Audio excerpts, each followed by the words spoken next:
What's up, YouTube? In this video, we're going to be covering the 3 biggest mistakes to avoid if you're a parent and you're wanting to invest for your children and build generational wealth.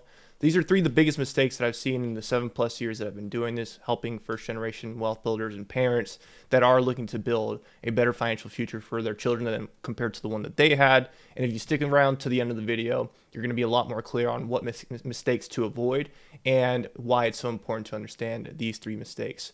Quick intro before we dive in if we don't know who I am. My name is Jose Hernandez. I have a financial education company designed to serve first generation wealth builders, people like you and me. They're the first person in their family to think about investing or start investing, and I've been blessed enough to help thousands of people across the world get confident about investing and get on track to building that generational wealth for their families that they desire so much. I started my career in the wealth management industry as a financial advisor, where I got my Series 7 and 66 licenses, worked with wealthy individuals, and took that knowledge and then started my own company, which I've been running every day since, and posting all the information that you see me post, hopefully see me post all these years online. So with that being said, let's get into it. Like I said, we're going to be talking about the 3 biggest mistakes to avoid if you are a parent and you're starting to invest for your children, or you're thinking about starting to invest for your children to build that generational wealth for them. So starting with point number 1, it is choosing and funding the wrong investment accounts.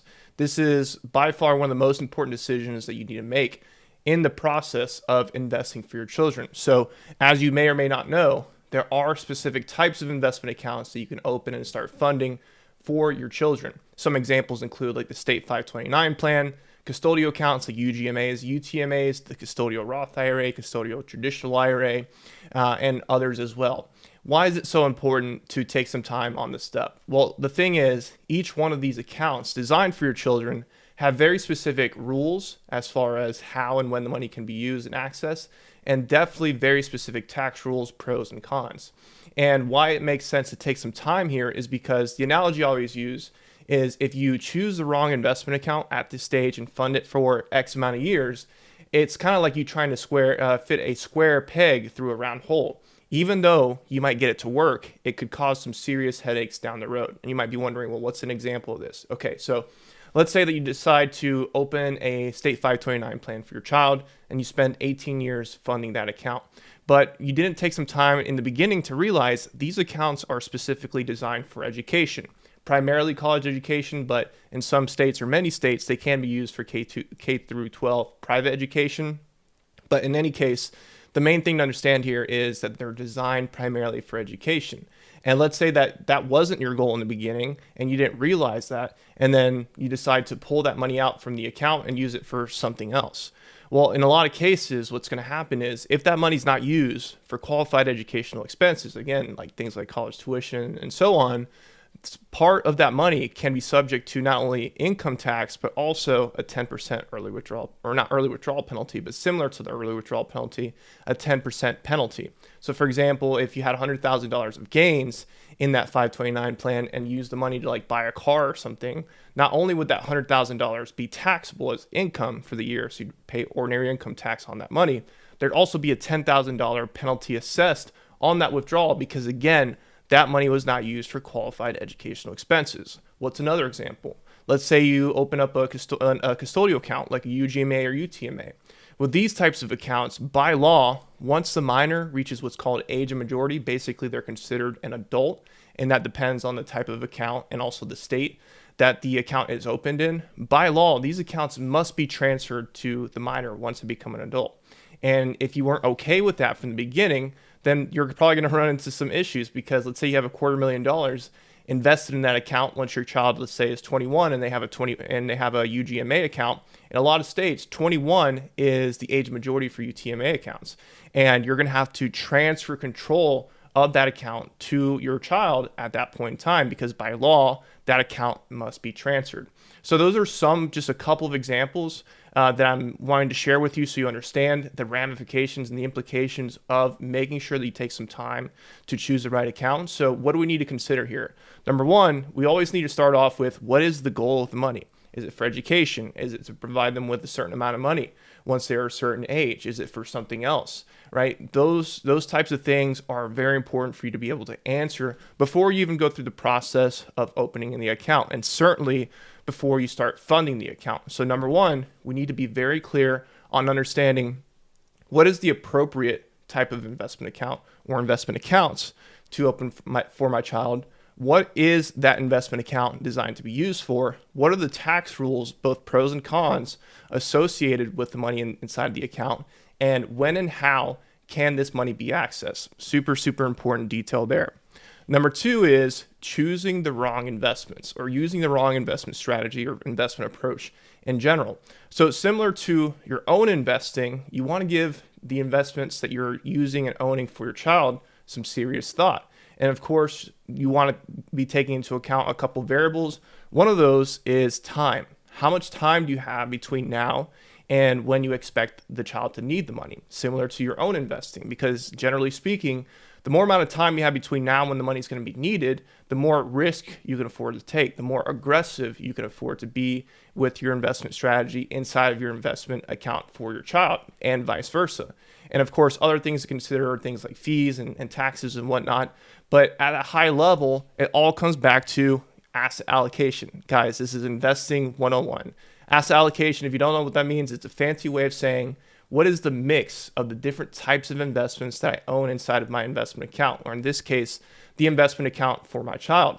So you can break down your investment strategy or asset allocation in terms of risk. So you can have the most aggressive approach being primarily stocks, right? And of course, you can do this using index funds or ETFs. So an aggressive approach may make sense if you have like a newborn and you know that money's not going to be used for at least 18 plus years. And you can be less aggressive if you wanted to be in terms of risk if you weren't as comfortable being, for example, 100% stocks in the account. But also keep in mind, another variable here is your need for growth. So if your child is a newborn and you're, for example, trying to save for their college, well, especially with how expensive college continues to get, you're going to need to make sure that money is growing. So what I'm trying to say here is maybe you have a newborn and let's say you open a 529 plan for them. It probably doesn't make sense to choose the least aggressive or the most conservative approach here because, yeah, the money may not fall as much in value when the market drops, but you're not going to see the necessary gains you're going to need to accomplish inside of that account in order for that money to grow enough in value to be able to reach that goal of paying for that tuition, whatever that's going to be in 18 plus years from now. And on the flip side, let's say that your child is like 15, 16, 17, getting closer to needing the money. Maybe at that stage, it doesn't make sense to be all the way to the right aggressive with your investment approach or asset allocation because similar to your own investments, you're getting closer to needing that money. And now our approach starts to shift more from needing to prioritize growth to needing to prioritize protection. So this is why it's so important to give not just the investment account, but also the investments that you own inside of that account some serious thought, not just when you start the account, but also as your child gets older, as circumstances change, as you get closer to the goal. You want to consistently be on top of this and always be asking yourself, is the investment approach that I'm following inside of my child's account most suitable for, again, what the goal is, how much time they have to work with, and also your personal comfort with risk. Very, very important stuff here. And then finally, the third, I'd say probably the biggest mistake here that I see a lot of parents make is neglecting your own investments. Look, I totally understand that generational wealth is a huge goal for a lot of us, especially if you're like me and you didn't grow up in a situation where money was, let's say, abundant, and you want to make sure that maybe your child doesn't go through a lot of the financial struggles that you went through. I totally understand why generational wealth is a big deal for you and why you want to provide for your child. But at the same time, we need to understand that we also have our own financial future that we are in charge of and need to make sure that we're doing enough for it, especially if you're not in a situation where you're just given a ton of money and you inherited it. You're having to build your wealth from scratch, like many first generation wealth builders, like many of my clients and students. It's super important to understand, am I doing enough for myself? Am I doing enough for myself and my future self while I'm going about funding these accounts for my child? Because a mistake I've seen a decent amount of parents make is they start stretching their cash flow too thin. Because if you're in a situation where your income is capped and you can't make more money, then you only have so much cash flow to work with, meaning there's only so much cash flow that you can send to specific accounts. And the more that you spread that cash flow out across different accounts for multiple purposes and multiple goals, the more that you're going to jeopardize some, if not all of these goals. You might have heard the analogy of when you get into an airplane and they tell you make sure that you secure your own oxygen masks first before helping others. That's a very good analogy for what I'm talking about here in terms of investing for your child. I'm not saying you can't invest for your child. By all means, I think it's one of the best goals that you can have as a parent.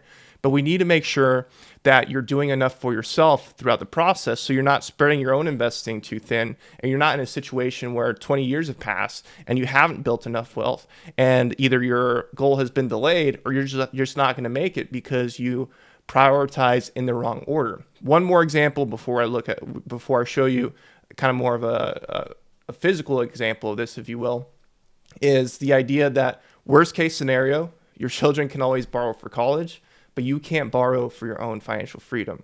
I think it might have been Dave Ramsey that said that originally, but that's something I've shared with clients and students often, and that's another way of thinking about this subject. So one of the things that I spend a lot of time with in my client conversations, my student conversations, is in-depth financial planning, because this is really the key here. If you don't know what a financial plan is, it's basically like a GPS that tells you you're at point A right now with your finances and you want to get to point B. Point B being your future financial goals, whether that's your retirement, financial independence, and or a specific amount of wealth that you're trying to build for your child. And one of the things that we spend a lot of time doing is figuring out what are the numbers that we need to hit personally in our specific investments to make sure that we know we are investing enough. That way we can then also make sure that we're putting enough away for our child. And this is an example, a screenshot from a sample financial plan from one of my clients, where you can see there's different investment accounts that are outlined for the parents, and we are looking at how much each account needs to be funded by in order for us to be on track. And once we're hitting these numbers, we know, okay, we're on track with our own investments. Now let's take a look at the kids' investments and make sure that we're doing enough there. So long story short, it's super, super important to take the time to actually run these numbers. Sit down and create a financial plan for yourself. Get some help if you need it, or if you already know how to do this yourself, great, do it yourself. But in any case, this is one of the biggest mistakes to avoid, and that is not funding your own investment accounts prior to starting to invest for your children. And I'm not saying that you can't, it has to be one or the other. In a lot of cases, I've seen it can be both, but it's about making sure that you're prioritizing how much is being funded where, because especially if you're building your wealth from scratch, one of the most important things you need to be doing right now is consistently funding your own investment accounts, because that's what's going to help you build your portfolio's principal or the value of your portfolio over time. And that's how you're really going to get that power of compound interest started for you. And keep in mind, even if you're starting off with a smaller amount for your child, things can change, your income can go up, and you can always increase how much you're putting away for them, that is. But we need to make sure that we're making ourselves a top priority in this process. So if you're currently in a situation where you're a parent or you want to be a parent someday, and the goal of generational wealth is super important for you. Maybe you're in a situation where you had to struggle a good bit when you were younger and you wish you had a great head start financially, and you want to make sure that your own children don't go through that same struggle and they do have more opportunities and resources compared to what you had when you got to start in life. But you need help figuring this out. You need help getting started with investing for your children, or maybe you've been investing for them for some time. You're not sure if you're doing enough for them or if you're doing enough for yourself. What we need to do is let's sit down and have a chat. In the link to the description of this video, you'll see a link to schedule a one-on-one with myself. Like I said, this is what I do all day, every day with clients and students, and I'm happy to have a conversation with you to see, where you need help, what questions you have, and point you in the right direction. So again, the link to that is in the description to this video. But again, guys, this has been the 3 biggest mistakes to avoid when investing for your children. That's going to be all for me in this video. I hope you found it helpful. If you do, give the video a like, leave a comment below, subscribe to the channel, and I'll see you in the next one. Thanks.